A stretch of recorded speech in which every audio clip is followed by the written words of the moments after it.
I don't really know how to start this episode because the topic for today's episode is not necessarily a single theme or point, but more a discussion.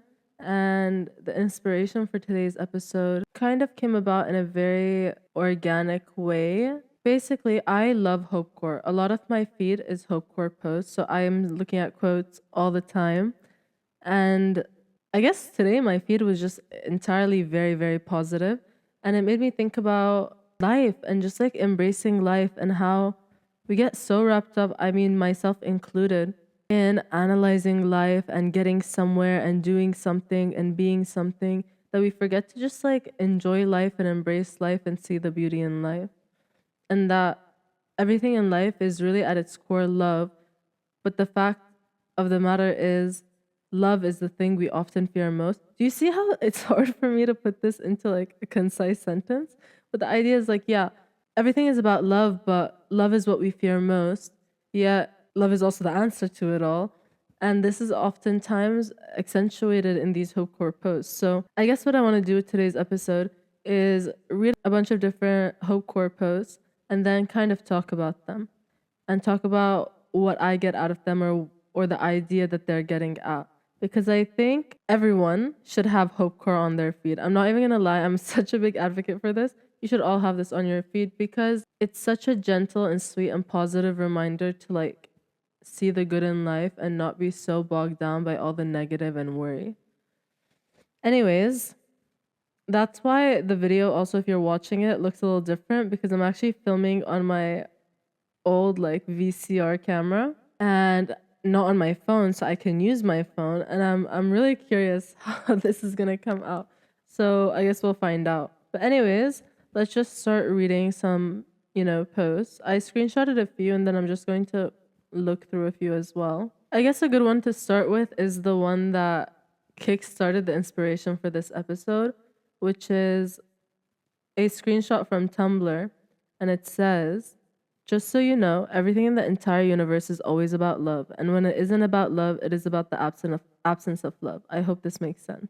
Okay, this sounds so simple, but this is actually a big thing. And I don't know if you call this a conspiracy theory or if you just call this a theory or what, but I have this idea, being that I studied science, right? I have this idea in my head that the draw between all things, whether it be between people, whether it be between atoms, is all at its basis love. I think our definition of love is so narrow, but it's actually such a broad thing. And this is kind of what this quote is talking about. At least that's the interpretation I got from it, that it's really just all love. You know, the way atoms pull towards each other, the way magnets pull towards each other, the way moisture in the air gathers in the clouds to create rain. You know what I mean? Do you see what I'm getting at? It really is all love. This is like a philosophy I live with in my life, that everything is love. I think that's the reason why plants will grow healthier and stronger if you speak to them with love and kindness and if you truly care about taking care of your plants. Same thing with like that rice experiment. It's because love, I think, is the most powerful force in the universe. And okay, you listen to this quote, or you read this quote, or you hear this quote, and it might sound silly and it might not change anything in your day, but if you actually take a minute to think about the quote and what it means, it really can shift your perspective. Like, sometimes we're so hurt by the world and we're so angry with the world that we decide that we're also going to be hurtful, because if we're going to suffer, then misery loves company, you know? But sometimes you just need a reminder that the world is not so harsh and dark and negative and dog eat dog, to pull yourself out of that enough to live better, at least for a little while. You know what I mean? Because a lot of the ideas in these Hope Core quotes, I mean, on an even broader scope, a lot of the ideas in life as a general and the things that you learn in life, the lessons that are most important, aren't lessons that you learn once. The nature of life is that you learn things and you need to learn them again and again and again, because life, it ebbs and flows, it's a cycle. You have ups and downs, And sometimes you forget old lessons because you're so stuck in the pain of your present experience. And so having these reminders of things that maybe you believed or you understood at the height of your happiness or in moments that you were feeling very good can also remind you that there's never been a bad in which a good has not followed. And maybe if you're in a situation right now that's a low, you feel like, well, this is a low that's been lasting for quite some time and no good has followed. And maybe you have been in this low for 5 years or something, God knows, right? But unless you die tomorrow, God forbid, that does not mean that this is the end.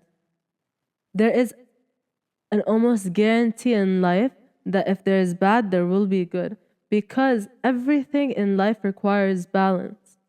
I often see how people will say that God doesn't exist because if God existed, why would he let so much bad happen in this world? And this is a very negative focus, right? But in life, there has to be a balance. Everything has to have its equal and opposite, right?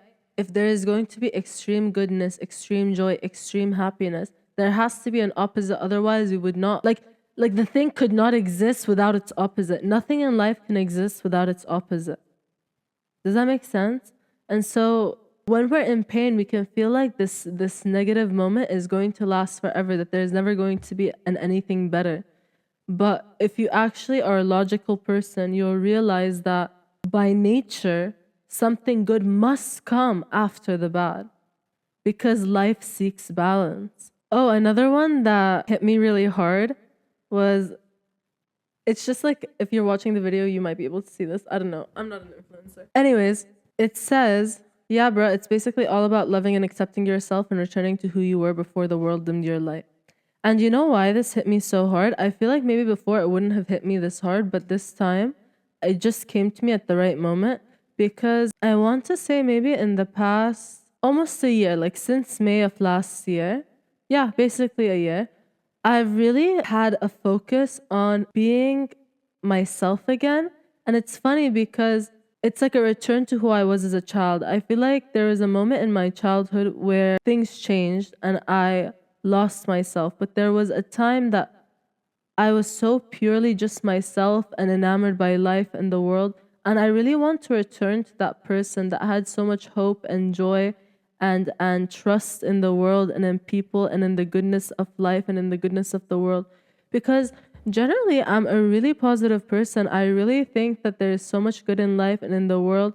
But when I have down periods, there's sometimes this cloud of negativity where I just get a little bit cynical, or a bit cynical, very cynical about life and about people and about the world, and very distrusting and sad. And it's a result of, life and growing up. And it's true that you should be cautious and mindful and you shouldn't be naive necessarily. But sometimes I feel like it's exhausting, and I feel like I just want to go back to that kid that saw love in the world. Like, even if someone did something hurtful to me when I was younger, like in that headspace, I wouldn't be like so cynical about the world because of it. Like, I would still approach the world with just the same amount of love and joy and excitement, And I don't know, because part of what I love about myself is that I have so much passion for the things in my life, like the people in my life, the relationships in my life, my goals, my aspirations, friends, family, loved ones, whatever it might be. I do everything 100%. Like, I have so much love in me and care in me, and that's something I really admire about myself. Yet in the same breath, it's the part of myself that I hide most in front of new people, or in front of people that have seen me too vulnerable. I can give to people who don't have anything like in their hand to hurt me, I guess, but not if they can hurt me.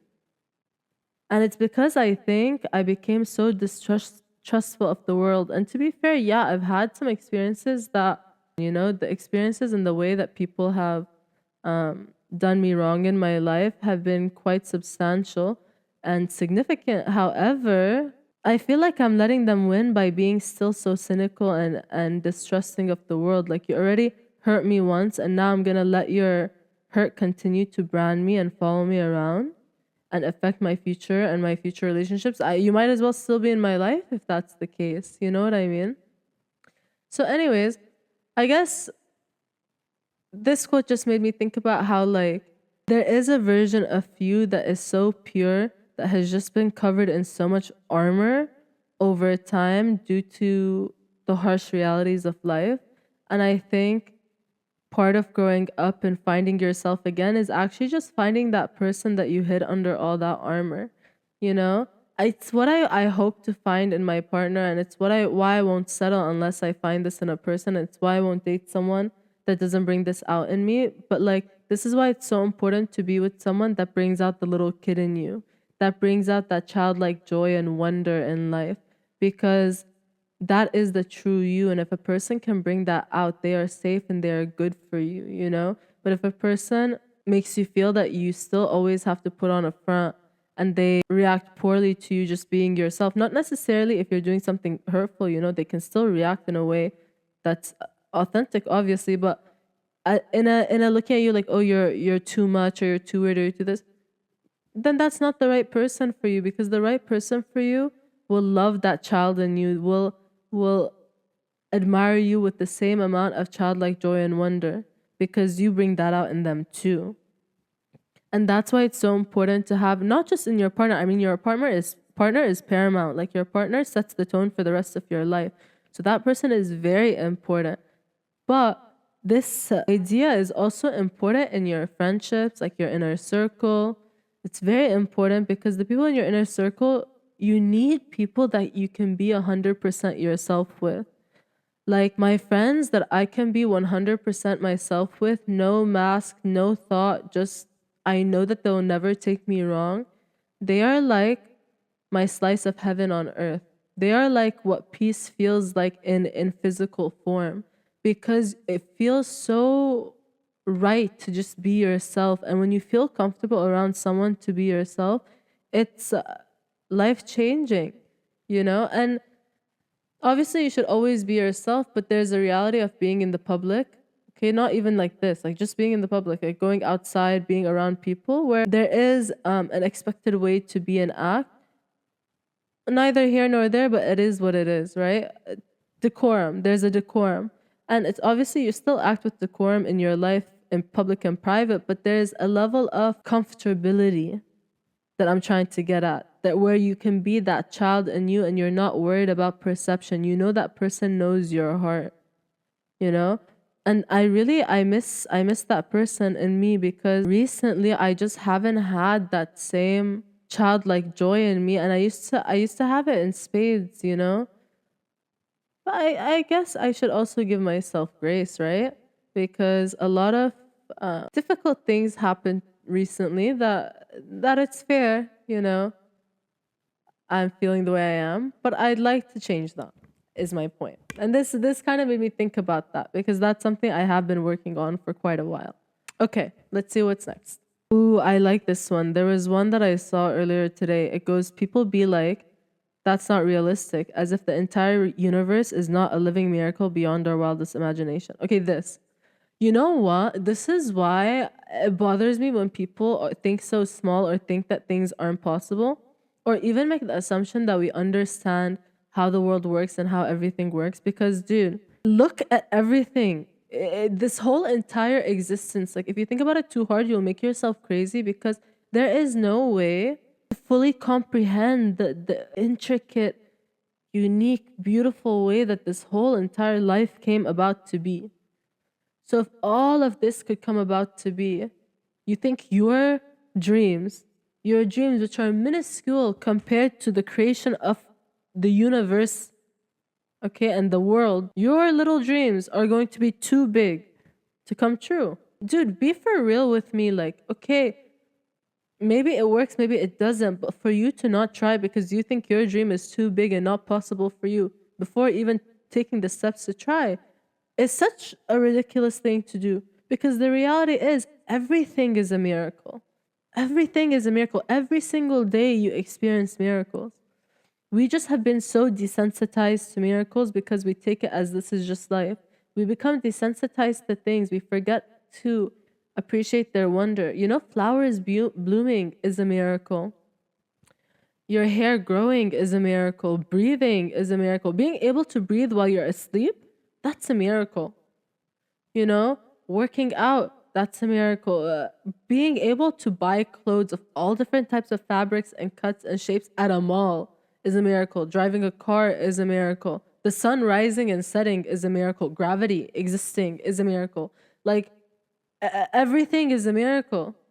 You know, so how can you think that beautiful things cannot happen in your life when all these beautiful things are constantly happening 24/7 all around you if you just opened your eyes to them? This one I have strong feelings about because I really think that life has made so many people see themselves as so small and so incapable and unable to do anything to change the circumstance of their life, and it just makes me sad, you know? Yeah, there are barriers, of course. There are so many barriers in this life, and it's not to negate any of that. But don't stop being a dreamer just because you're afraid that your dreams might not come true, or just because you're convinced your dreams won't come true. The reality is, unless there's an evidence in front of your face to be like, you tried and it didn't work, you can't say that it won't work. Not until you try. Okay, next. Oh, this one is a little more lighthearted, but it goes, I'm out of the loop on purpose, do not loop me in. Okay, you know what? I actually am a big practicer of this. I purposely stay out of the loop. Like, I keep myself informed on the most important things that I must keep myself informed on as my duty as a human being on this earth. But then everything else, like all the random minutia, all the random details about trends and people and what they're doing with their life and who they're dating, I don't care, dude. Keep me out of the loop. I don't care. It's not my business. It's not my business. You know what? Like, it's so nice to live in your own world. I live in my own little la la land. Like, I don't know what's going on with the celebrities, with the influencers. I don't know what's going on with the trends. I don't know what's going on with the anything, like the trends on clothes or TikTok or makeup or fashion, whatever. I'm just not a part of it. And it's not that I don't care. Like, if I'm looking into something, I'll see it or whatever, which actually I don't care is the truth. But it's not that I don't ever look. It's just that I rarely ever look. You know what I mean? If I'm in the mood to look for fashion inspo, I'll go on Pinterest. You know what I mean? If I'm in the mood to look at certain things, I'll go and look at them. But even when I'm scrolling on social media and it comes up, there's nothing that's like, I want this because it's a trend, or like, I want this, like everyone has it. Ew. Like, no. Actually, in fact, turns me off something when everybody is using it. Because I'm like, dude, everybody is using this thing. I don't want this thing anymore. You know? And then like trends, my friend Carla always talks to me about trends and stuff. I don't mind like if my friends tell me things, but as just a general point, I'm happily out of the loop. It's good to be out of the loop. I think if you're too in the loop, you stop living life for yourself. You have to live out of the loop. You know, the loop didn't even exist before the internet, okay? Not in this way. Now with the internet, we're seeing new trends and new things and so many different opinions 24/7, and it's exhausting. You know, by the time you jump on one train, that train is already, old news and there's a new train to jump on. So you might as well curate your own life. Like, I think too, if you're an artistic person, which I think we're all artistic to a degree, some more than others though. For me, I think a large part of who I am is very artistic. As much as I'm analytical, I'm also very artistic. And as an artistic and creative person, being in the loop all the time kills your creativity. So when you're out of the loop, you're kind of giving yourself time to actually find inspiration in everything around you and in your own life, and do that independently and intuitively versus somebody saying something is this, that, or the other, and then you adopting that belief because it's what you heard online, you know. So I do think it's very important to stay out of the loop. I 10/10 recommend it. I think some of the happiest times in my life have been firmly out of the loop. And now I keep myself just a little bit more in the loop because I low-key have to, but it's so against what I believe and what I want Like, I do it because it's important for this podcast, and this podcast is important to me, and it is something that I really love and want to do, and I've really been enjoying. But like the whole social media aspect of it has been very interesting and difficult for me to hop on because I don't care about being in the loop. So like my friend is always the one that's telling me, "Oh, this trend is going on or that trend is going on," and I love her. She's like my CNN. Screw CNN, but anyways, you get my point. She's like my news. She'll tell me everything.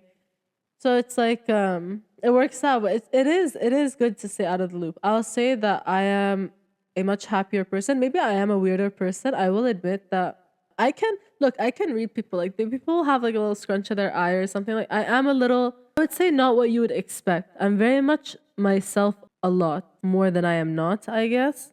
I think the times that I'm not myself is only when I'm very nervous or I'm worried about the other person's opinion. But that is not very often. I'll be honest with you. I think I suffered under the opinions of others for so long. I just stopped caring, and there's only a specific aspect in my life that starts to play its role. Besides that, yeah, it's not really a thing. So anyhow, where was I? Where was I? Oh yeah, I'm a little weird because I don't really think about what is acceptable or what is like the norm of for me to like do or act or be interested in. I kind of just do what I want and act how I want within reason, and I'm interested in whatever I want to be interested in. Like it's my own personal opinion to be interested in my things, I guess. So, anyways, that was another one. Oh, this one was cute. It goes, the weird thing about bravery is that if you're doing it right, it feels like fear, and it's true. It's true. Bravery at its core, it's bravery cannot exist without fear. To do anything brave, to do anything worth doing, will come with some level of fear.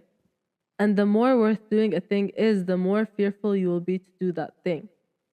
Now, there's a difference between a gut instinct that something is bad, and wrong, and you should not be doing that thing. But you have to really talk to yourself and really understand, is it that your gut is saying this is not a good situation to be in? Because sometimes our gut does know about those type of situations and you should listen. Or is it your anxiety telling you you're so afraid of the potential of failing, or even scarier, the potential of succeeding, that you don't even want to try at all?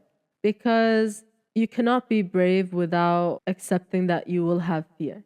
Really, like even with this podcast, even though in my life I am very confident and I am very secure in myself, generally, 95% of the time, doing something like this was putting myself out there, and in a way I had to be brave because it was scary to have the idea that people can observe me and watch me, and that I cannot control every single thing about myself, otherwise none of this would be authentic, and that people are going to have perceptions of me and see me, and it might not work out and people might not get what I have to say, and I'm sure a lot of people will have opinions. But you know what? Being brave feels good. Doing the thing when you're scared feels so good. You feel empowered. Like, you know what? At the end of the day, your fear is just another like cage that you put on yourself, because for all the fears I had, I didn't even stop to consider all the good that could come out of it. And you know what? Once I launched, damn, like so much good came out of it. Way more than I could have ever thought of or expected or dreamed of. And like so much kindness and positive feedback and support. So like just do the things scared, dude. Just do the things scared and be brave, and grab this life by the fucking balls, dude. Because you know what? Life is too short to do everything out of fear and not from fear.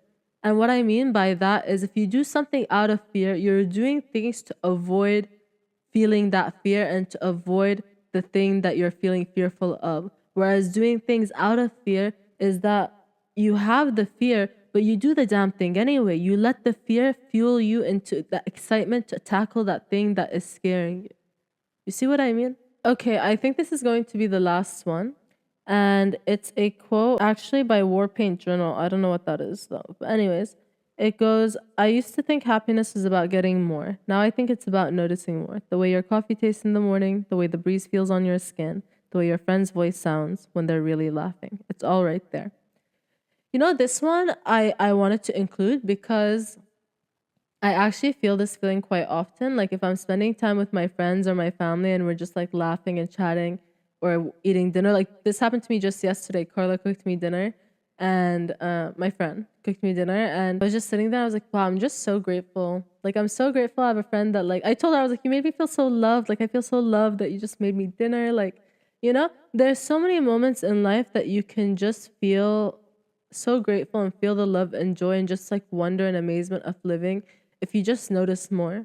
We get so wrapped up in our work, in our pursuing our goals and trying to be a hustler or whatever that we forget to actually like that we're alive right now and that we should actually live right now and notice the joy of life right now. Just because you're pursuing a goal doesn't mean that your life should not be enjoyable right now and that you should not find the joy in your life right now.